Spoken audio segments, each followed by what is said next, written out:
The other interesting physiological fact about REM sleep is males will have an erection throughout the REM sleep, regardless of the content of the dream. 20 Yeah, minute 20-minute erection. Wow. it, I'm yes, missing out because I'm asleep. I know, it's it- not fair.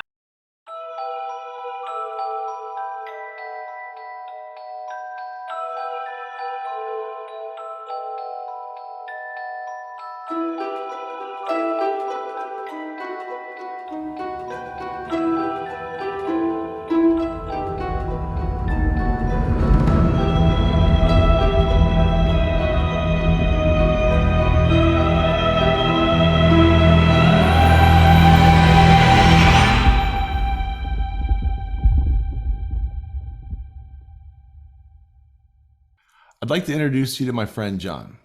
He wants to talk about something we all do about 1/3 of our life. Not career, not work, but sleep. And he's going to talk about sleep disorders, all the interesting processes, dreaming, REM, all of that. But first, I want to send out some thanks and prayers. This is not a political podcast. We talk about real people and their work. But we also want to be a safe landing pad for centrists and those who just need a break from politics and war. It's going to be a crazy year, or at least it seems to be trending that way. It's going to get overwhelming, and you're going to need a break. I mention this because we're watching the events in Texas unfold very carefully. You're not invisible to us. The farmers, truckers, all of you lining up in rows at the border, waiting for something, who knows what. And we're aware of the convoy preparing, thousands and thousands of people leaving tomorrow, heading to Texas. For everyone out there working hard to make this a better world for my children, we all sincerely appreciate the work you do.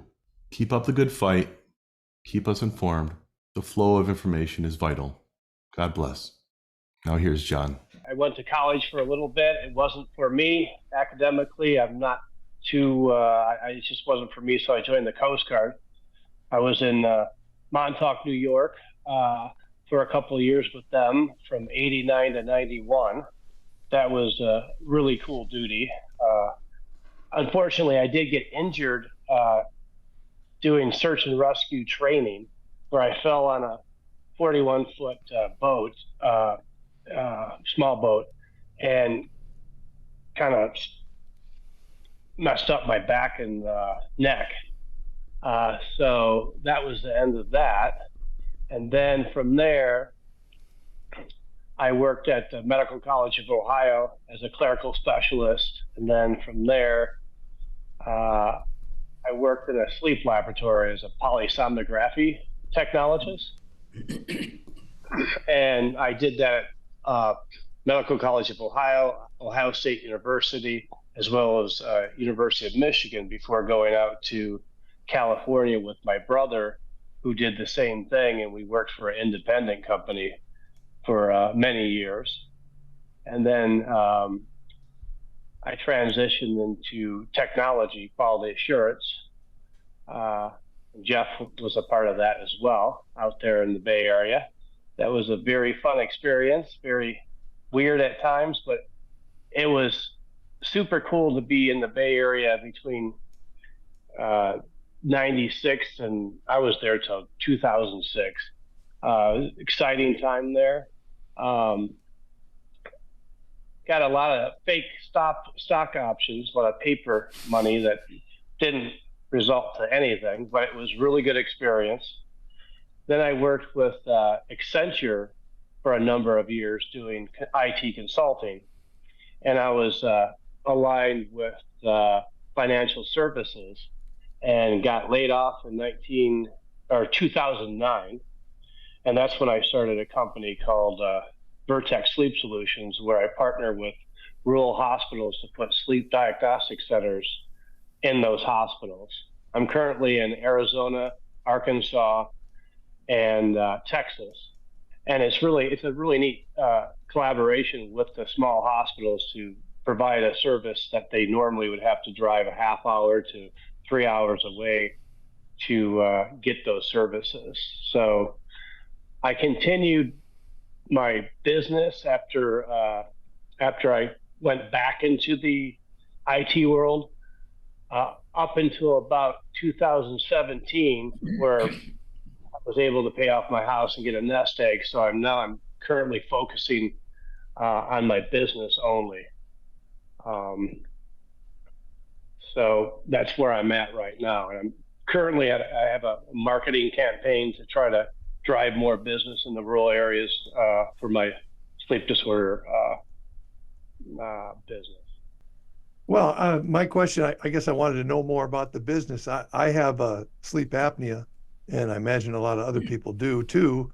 So I've never done a sleep study, although I got a CPAP machine from my dad, and I've been using other things to keep myself from snoring and waking myself up and stuff. So is this in any way related to that? It's 100% related to that. Okay. Now, let me ask you a question about your CPAP machine. Is it an auto CPAP, or what are the I haven't numbers used on it in about 5 years. What I've been using recently is this, I forget what it's called, but it's basically like the old football mouth Snore guard. You got, yeah, sure guard. Yeah. And you put them in and it causes your jaw to come forward, so that you don't snore as much. And that generally works. Sometimes it falls out. Sometimes I lay on my back and it doesn't do any good. But as long as I'm on my side, it generally works pretty well. A lot of times my jaw is sore in the morning, but other than that, it works pretty well. My wife likes it. Yeah, exactly. In mild cases, it's the dental device. It's just a mandibular advancement with that device, and laying on the side can clear it up. Absolutely. The more severe cases, the CPAP, continuous positive airway pressure machine, acts as an air splint. Right. And then you come into the sleep lab and get diagnosed, and then what they do is they set the titration pressure to a certain centimeter of rate to get to your optimal levels. And now they have a device called an auto CPAP that can auto detect how much pressure you need. Yeah, I got mine from my dad, who passed away, and I still have it, but I don't use it. And mainly it's because every morning I wake up and I have so much gas. I mean, I let out this just ginormous belch, and some of it comes out the other end too. And I hated living with that day after day. So I thought this, true, whatever it's called, that thing just seems to work better with a lot less invasiveness. So that's why. Well, yeah, and I wouldn't recommend somebody using a CPAP machine unless they get it properly diagnosed and properly set, because you're probably more than likely the CPAP had too much airflow, which you probably caused the gassy stuff. Yeah. Well, I did have some control. I mean, I tried adjusting different things, and it didn't seem to matter. Whatever I did was too much. But that's just me. Yeah, it needs to be clinically adjusted. Yeah. John, I'm just kind of curious. John, did you say the new ones are kind of self-calibrating, so they kind of set themselves? Yeah, it's auto CPAP, and it detects how much air. So a lot of times people will need more air during REM sleep because physiologically you're paralyzed, and because of this, so you're not acting out your dreams. So the upper airway closes off even more, and you'll have the longer apneic pauses during REM sleep. So the auto will just will increase the pressure when it self-detects. Now, typically, some doctors leave it wide open, like 4 centimeters of pressures all the way up to 20. But a lot of the clinicians I work with that work for me for my labs, they like to get a range. So I'll show them clinically how the patient's on their back, right, sleeping non-REM and REM, and what those pressures are. And typically, if I have them at, let's say, 8 centimeters of pressure non-REM on their back, they go into REM, and boom, they have a giant apneic pause, and then you're adjusting it up to 14 to clear that obstruction. So then the range would be 8 to 15, right? But some people leave it wide open. But the technology's pretty good. But if you have it wide open, it's like sticking your head out your car at 50 miles an hour. So you try to get a range.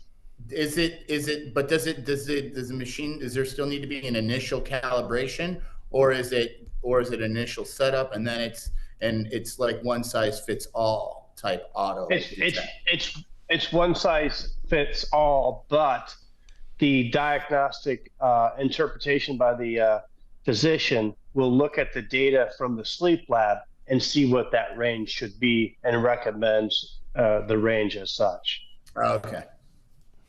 Interesting. Now, John, but there's a lot of home studies that they're doing out there that I don't agree with, because there's a lot of misdiagnosed or underdiagnosed. Like I had a VA appointment with a clinician that said that he had a home study and it came back negative, and then he went into the lab and he had severe apnea. So, but there's a trend going on in the industry where they do a home study and then send the CPAP wide open, but the overall compliance with the patient is not as good as a perfectly calibrated one in the sleep lab setting. So, John, I want to back up a little bit, just for the audience sake. Most people do know what REM sleep is, especially an audience that we'll probably be having. But what is sleep in general? What is an apnea? And then what are the stages of sleep? Why do we sleep? I can get in. I'm not a doctor. I'm polysom. I can give you as much information as I have. But yeah, that's all. Genuinely, when you're awake with your eyes closed, you get a brainwave activity. And we look at the frontal, central, and occipital lobes of the brain to see where you're at, brainwave wise, and then eye movement on the outer canthus of up and down each eye. And then we look at respiratory effort, oral and nasal, as well as a chin EMG to measure that muscle tension. Then they have an EKG to see what the heart's doing. Then they have a thoracic belt and an abdominal belt to see how you're breathing, if there's any paradoxical breathing, as well as a pulse oximeter to see what your blood oxygen level is. And then they put leg EMG electrodes on the legs to see if you have, some people have nocturnal myoclonus or kicking periodic limb movement that could be waking them up. So they look at all these parameters, and typically when your eyes are closed and you're just trying to go to sleep, you get this nice little pretty little alpha activity in the brain waves. As you fall asleep, then it goes into theta, stage 1, stage 2 sleep. Will have K complexes and spindles. And then when you get into a deep sleep, it goes into the delta activity. And how they measure this is microvolt activity between electrode here and then on the either the ear or the mastoid over here, and they measure microvolt activity. So that's how they get the brainwave activity. So typically you fall asleep, you go into light sleep, stage 1, then you go to stage 2, then to delta sleep, which is stage 3 and 4, and it's the high amplitude delta sleep. And then 90 to 100 minutes, 120 minutes in, then you go into your first REM period. And it's you repeat that cycle 3 or 4 times throughout the night, and each time your REM period gets more and more intense and longer. All right, so when you're saying pretty, when you fall asleep, you get a pretty alpha wave, and you got K complexes and spindles. It's the morphology of the spin. It's the morphology of the way the. You look at the waveform specifically that you read. Yes. Okay. Yes, so, exactly. Like a person's not having some, beautiful spindles and K complexes, but you're seeing it on your screen as the waveform. It looks like a K or something, or in spindles. So you're kind of exactly. All right, got it. Now, and one last question, and then I'm sure Greg has others. So, why? I mean, I know this may be philosophical, maybe it's even medical, but there may be something. Was why do we dream at all? I can't really get into that. It's just a physiological fact of sleep. Yeah. and when you, interestingly enough, when you're in REM sleep, as I alluded to earlier, there there is you're paralyzed, so your muscles are so relaxed that you can't move, and they theorize it's because you're not going to act out your dreams. Yeah. But there are people that don't get into that deep paralyzed state, and they have REM behavior disorder, and they actually act out their dreams. Mm. And I catch myself doing that sometimes when I wake up. It's like, oh. Well, you could be startled out of the dream. Yeah. Or something like that. And as you're falling asleep, if you're super tired, you could have a hypnagogic jolt. And it's a last like surge of energy that goes. And then some people, if you're super tired and you're staying up like super late, you can have hypnagogic hallucinations where you're kind of like seeing stuff that's not there. That's like if you're extremely REM deprived or sleep deprived, you can get it. That happened to me a couple times when I was in my 20s and staying up too late. Driving home in the morning. Not that, but I remember being at somebody's house and there was like a monkey jumping around, and I wasn't on drugs and I wasn't inebriated, but I was super tired. Yeah. But some people, that happens to them all the time. And then another, but 95% of all sleep disorders are apneic related. 90%. And then wow, 90% or more. And don't quote me on that. No, a lot though. The majority, right? So the vast majority. Significant majority. Yeah. And then you have a lot of people that have periodic limb movements, and they just jolt. Do you see that much? I do that. But it's a lot of times you have to really look at the graph to see, well, did the snore wake you up and then you're shifting, or was the leg movement prior to the arousal in the brain and the graph? So you look up at how the timeline lines up with the waveforms. Is that correct? Exactly. Yeah. And what happens is when you're in a sleep lab, it scrolls by on computerized. It used to be on paper, but it's computerized. It goes about 10 millimeters a second, and each 30 seconds is an epoch. So you're looking at you're making a judgment on each 30-second piece throughout the entire night. Are they sleeping? Did they wake up? Did they have an apneic episode? Did their heart rate change with that apneic episode? Did they have a desaturation of blood oxygen level? Was there an arrhythmia present?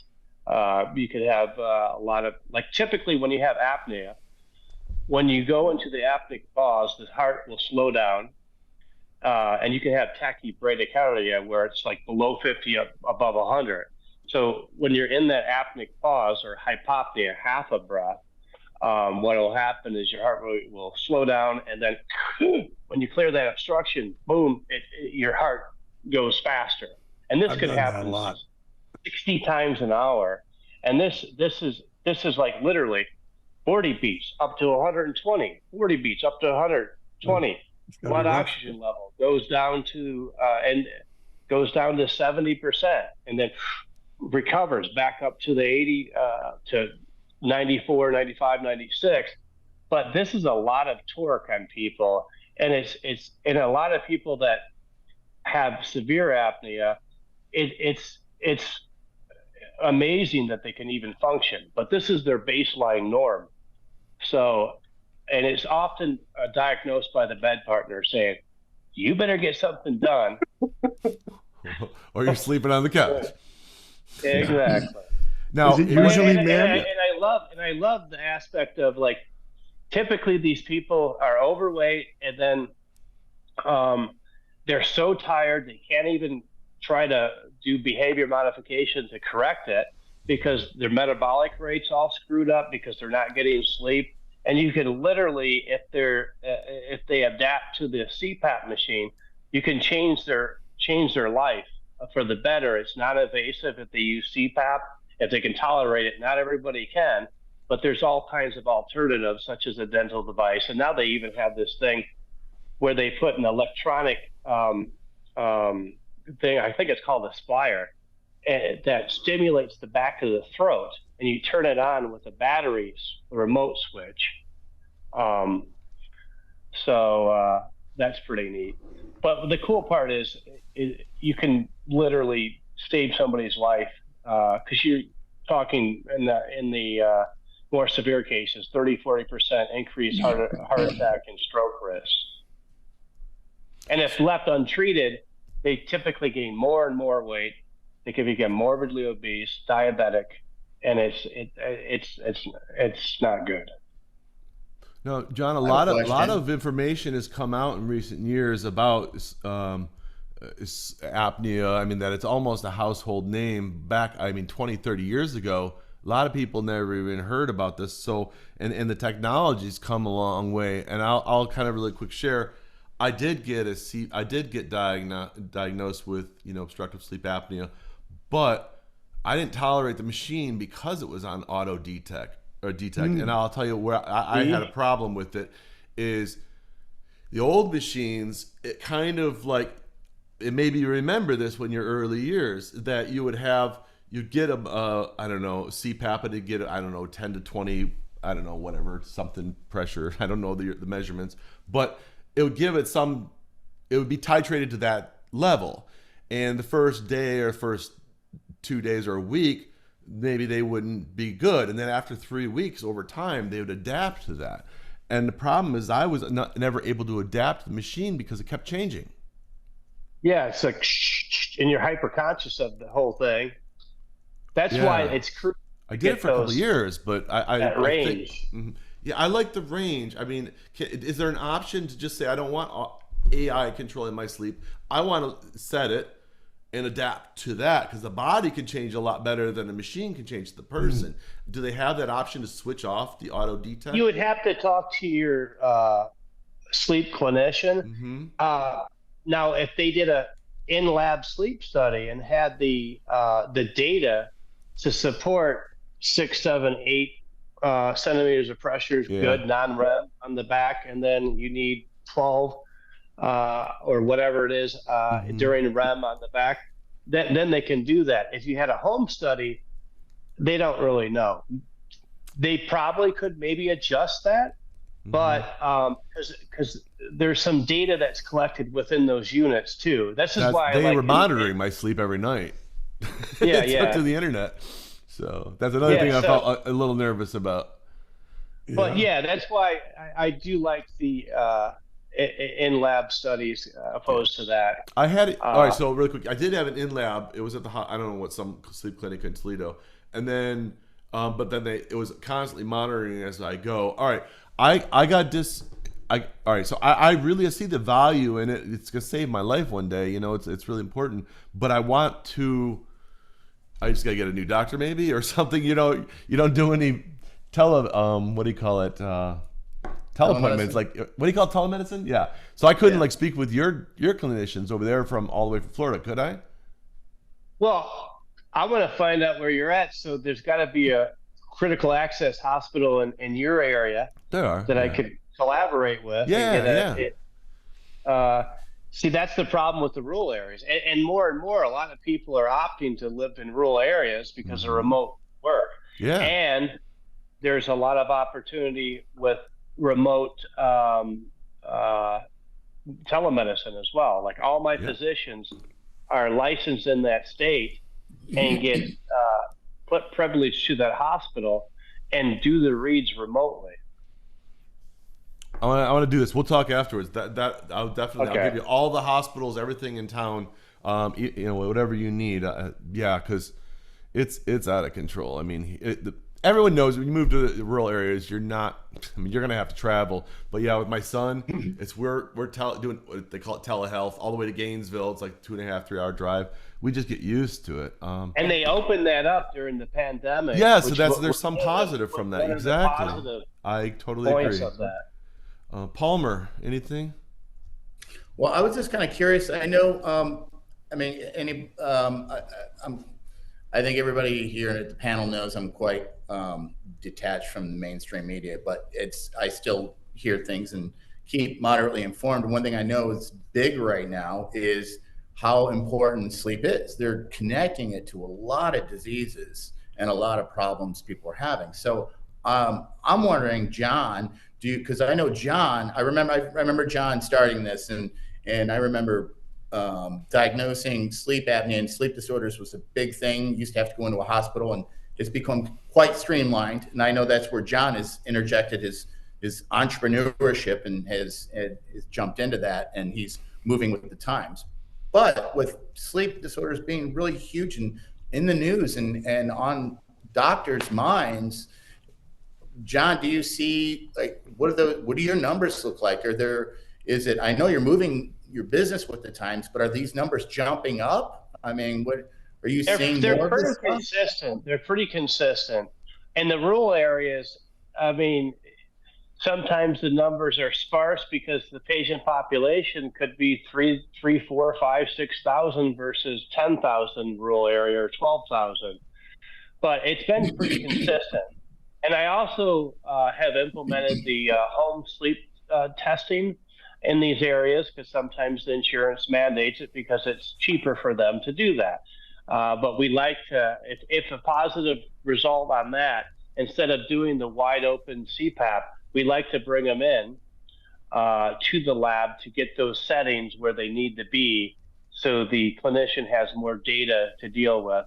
And they like to tighten up those windows settings opposed to leaving it wide open to have because a lot of patients have the same experience Jeff did, where you're like, what the? Yeah, it was waking me up. Yeah, me too. Greg, yeah, go ahead. Well, I got a bunch of questions. And I guess the first one, going back a while, you were talking about REM. I just want to clarify something. Do you only dream during REM, and do you always dream during REM? Those are my two questions. Those are my first two. I got several more. Okay, sure.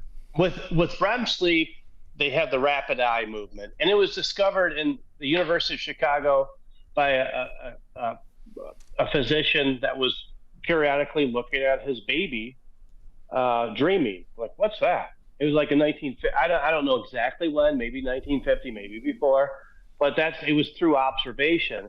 And then they know when you're in REM sleep, your eyes move. They know that your muscle tension is very low. They know that if you wake somebody up during REM sleep, they typically say they're dreaming. Now, you could wake up and not remember your dream if it wasn't anything that shocked you, that had enough stimulus to make you remember, but they think you're definitely dreaming in REM sleep. The other interesting physiological fact about REM sleep is males will have an erection throughout the REM sleep, regardless of the content of the dream. 20-minute erection. Wow. Yeah, I'm missing out because I'm asleep. I know, it's not fair. It fluctuates, but in the early 90s, before they had Cialis and all these other medications that can just treat that no problem, they wanted to know if it was physiological or psychological. So they would put a mercury strain gauge at the base and the tip of the penis and have them come into the sleep lab and put all the other stuff in. And when they went into REM sleep, if they had a fluctuation during REM sleep, they'd be like, hey, the mechanics are fine, right? If it shows that, okay, you're stimulated during REM sleep, and then they say, okay, it must be psychological. Or if they didn't have that, well, then that was something physiologically wrong with them.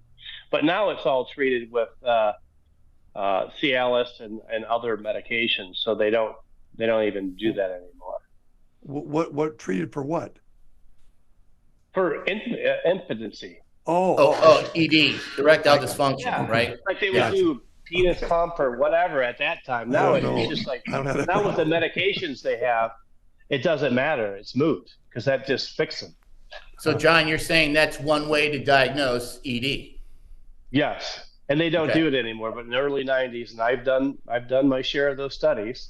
So there's psychological ED and there's physiological, but ED really is there's something wrong with the body. Is that correct?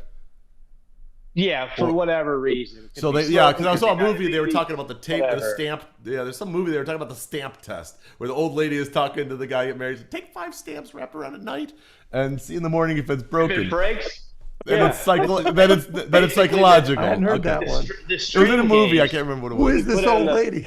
It was a movie. It was a comment. Just comment. Old I'll find the ladies movie. need to be happy too. There you go. There you go. Now, all right. Okay, another question. Yeah, go ahead, Palmer. Well, just a comment about Yeah, Greg's probably got it. about the REM again, and that is, remembering dreams, because my wife remembers all of her dreams. Every morning we wake up and she tells me her dream, and I don't remember any of my dreams. So I'm wondering, maybe it's because I'm not dreaming. I don't know. Well, That's if you're why I'm interested in apneic, the REM thing.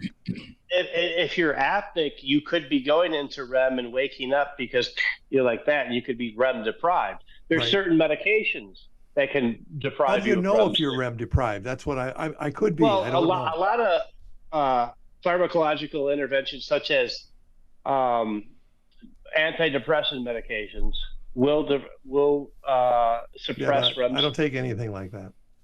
Yeah, so.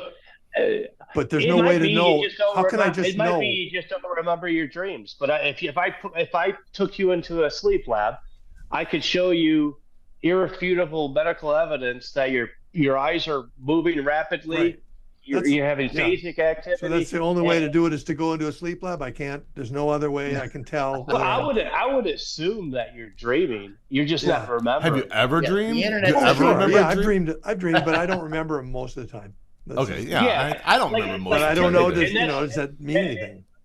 And still back to the whole physiological fact that if the mechanics are working, when you're in REM sleep, you have an erection. A lot of people wake up during REM sleep 2 o'clock in the morning. And they're like, oh, I got to go to the bathroom. Yeah. So Right. you wake up and it's all up. You know you're pretty much dreaming then.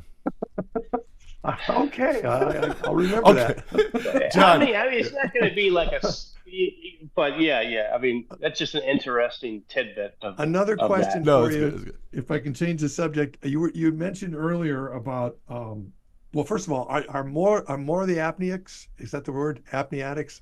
Are they men Apneics. more likely? Is it a higher percentage of men than women? Typically, it's men over 40. Okay. They tend to have the weight up here, Yep. and a lot of people that have the big belly. They call it Pickwickian syndrome, where they're skinny but they got this giant belly. Yeah. Like I guess. I think the technical word is beer gut. Yeah. Yes. Yeah. Well, I have to say, before I turned 50, I could eat and eat and eat, and I was always skinny. I never had to worry about weight. But since I'm 63 now, so now I have to worry about weight more than I used to, and I am 100%. developing. I don't drink any I'm a- beer, but I got a beer belly a little bit, and I used to be in the 190s. Now I'm 220.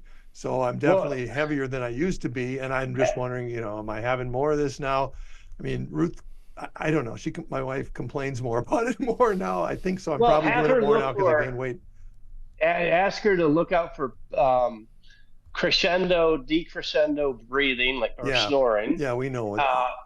and all that stuff. Because I'm about 195, but if I'm 210, Right. I can feel it, and I've Yeah. done You home can tell. test on my Yeah. oxygen test. Right. It's just that little bit, boom, can make a difference. Well, I'm And then 6'4", it's so funny how 220 isn't that heavy, but it's No, not. it's not. It's No, not it's skinny not. either. But yeah, you're right about I'm going to be turning 54 in June. But yeah, there's a reason why there's senior portions. You can't eat like a teenager after 50. Exactly. Otherwise, You can't. Your and metabolism it goes down. stinks because you're hungrier than ever. Yep.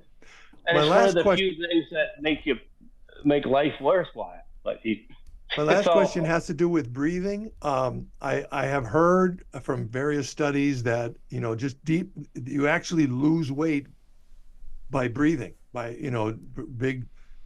big breaths. That's where the weight loss happens, because, I've noticed that I lose more weight at night than I do any other time of the day. And that used to puzzle me. Why is that? And it's actually that's where the weight goes, is through the breathing. So I don't know. I wouldn't be able to elaborate on that. Well, I my do question know is, go ahead. that when I work out, if I do HIIT training where I'm doing cardio of rapid stop, and do that, and my breathing, it definitely works anecdotally for me. Right. So my question is, if you're doing these apnea things and you don't get all the breathing, the deep breathing that you might get if you were in a more of a normal cycle, and maybe that's one of the many reasons why you tend to gain weight. Sort of a self-perpetuating cycle is what I'm getting at.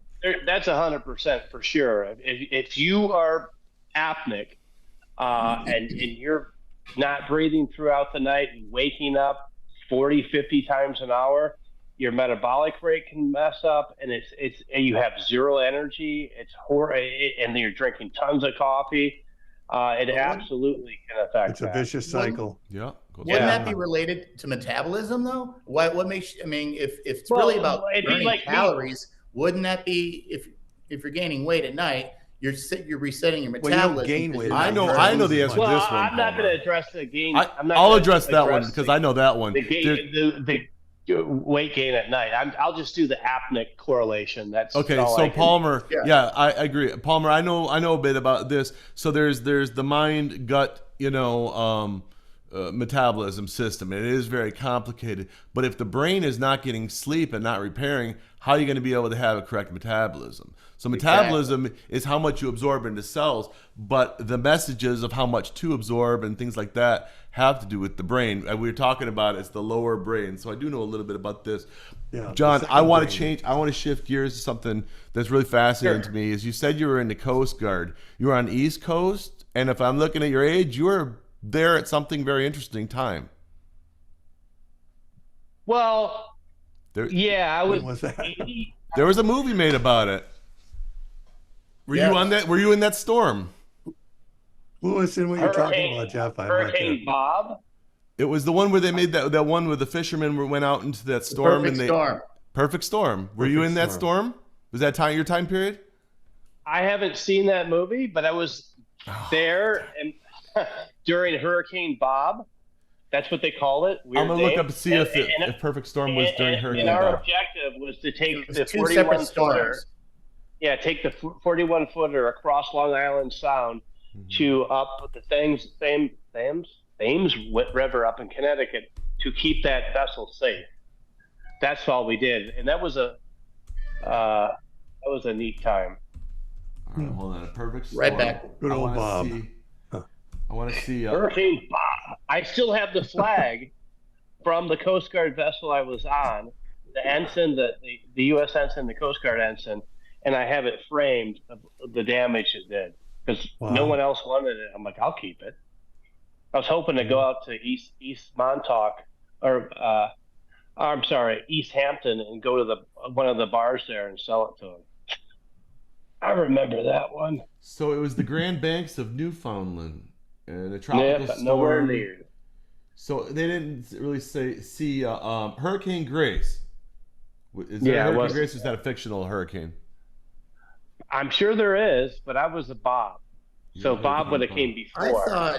I thought the Perfect Storm was the merger of two tropical storms on the East Coast. Perfect Storm, yeah. So Hurricane Grace, 1991, Category 2 hurricane that contributed to the formulation of the 1991 Perfect Storm. So initially it had subtropical origins, meaning it was partially tropical and partially extratropical. Don't know what that means. Maybe Greg knows. In nature, it became a tropical cyclone on October 27th. So now Hurricane Bob, this was 1991. Hurricane Grace, I want to know what and Bob came together. I want to know what it's like being on a boat. 1991 was also Hurricane Bob. Sometimes my brain fails me, but at least I had the date right. Yeah, Hurricane Bob was also 1991, so it was in the same season. Are you sure you weren't out there for Hurricane Grace? Or maybe they just didn't take your boat out there?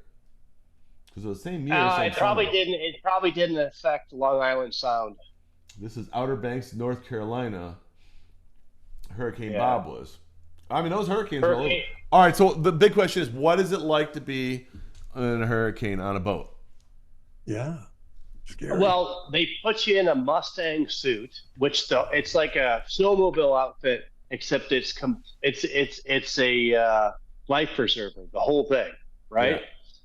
and we're talking like 20, 30, 40-foot swells. And as it was coming, we wanted to get up the Thames River because out of its path, because we didn't want the 41-foot small boat destroyed, right? Yeah. So but it still got really crazy. And then I remember there's a time where the only thing that it was exposed with this Mustang suit was a little bit of my face, and the wind and rain was so bad, like I had like red marks. So like wind chapping you from the wind. And then rain. we had some bozo call a mayday, mayday, mayday, mayday, and then they gave the coordinates, longitude, latitude, the eye of the hurricane. And we're like, okay, we're not going out there. They were just messing around with it was BS. Yeah. Now, I imagine there's a lot of vomiting going on in that time, or is it really once you get used to the ocean, you're no longer doing that? I had motion sickness issues, so they had a red pill and a blue pill. This sounds like the Matrix, and you would take that, and it would make you not. I'd be like, okay, not queasy. And when you're in the Coast Guard, at least at that time, if you were green and queasy, they would just hammer in at you. They'd be like, whatever you do, don't think of a greasy pork sausage. Yeah, exactly. Just get it out. The anti-Dramamine. Well, what worked best for me was a little wristband with a pressure point. That helped a lot. But there were guys and gals in the Coast Guard that were so severe with the seasickness, they had to be discharged. Oh, really? And okay. They would prove it too. They would put you in a simulator and they'd put all these monitors on you, and this one guy, he's like, no, this guy's not joking. Monitor him all you want. And they're like, oh yeah, he's no good to us. Wow. They thought he was what he was like eating bad food before he gets just to get out. It's like, no, this guy wasn't faking it. So, but it's normal. Pretty much everyone, like you get out there, because like I'm used to the dry ground. I've been on many boats many years, and I took my wife deep sea fishing, and the waves got about 20 foot high, and I was loving it, and she's in there throwing up. But I've been on a boat for many years. But everyone, 100%. It seems that, but a 20-foot wave is one thing. You get 40, 50-foot swells for hours on end. I mean, it seems anyone would be throwing up. I mean, how used to it can you get to that? I mean, yeah, it's especially because especially if you ate anywhere in the past. Yeah, 2 hours. some people even get motion sickness in vehicles, and then so some people just can't. I don't know if it's an equilibrium thing or they have some other, but it's. I did as a kid get motion sickness just driving in the car. That was enough for me. So, same. Yeah, my nephews in the back can't seat, go on any but whenever I was in the coasters. front seat, it never bothered me. It's always in the back seat. Yeah, the back seat. What's with that? Yeah. Well, because you can't see what's going on. Still to this day, if somebody's driving and I try to read, forget it immediately. That's I'm normal. like, okay, I will not read anymore. Yeah. I don't have to do that. There's nothing in our design that makes humans meant to be in a steel cage hurling at 80 miles an hour in any direction. It's unnatural. Well, yeah. So here's the Fair thing. enough. When I went to, as you guys know from my story, John didn't hear yet, but when I went to have my son, I took a course on why he throws up all the time. It was about his brain injury, what to do, when you have a brain injured child. So I went and took this week course, and the first question I got there to the neurologist after each lecture, you go and talk with them. I'm like, why do they throw up? Because it's horrifying, your kid's throwing up, a couple times a day. And he said it's this. He says, imagine you've never moved and you eat dinner and all of a sudden you're on a roller coaster. That's pretty much what a handicapped kid, where he's not moving on his own, he's not walking around, he never rolled down a hill as a kid. It's all of a sudden the shock of being lifted up suddenly is like a roller coaster, and then up comes the food.